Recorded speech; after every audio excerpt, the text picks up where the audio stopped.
Eh, Oi. ni apa? Ha? Apa tu? Apa tu? Ha. Apa ni? Ha. I jumpa dalam almari you.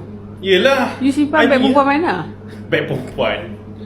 Ni beg untuk bersihkan golf club lah. Macam ni. Tipu. Ni tak boleh lah. Ni driver kan. Exactly. Yelah ini untuk iron. Macam ni. Ni macam ni.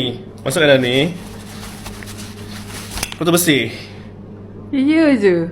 Ya. Mana ada beg perempuan macam ni? Ada ke beg perempuan macam ni? But why does it look like a bag? Yelah sebab beg untuk collect kotoran-kotoran yang dekat golf club ni lah.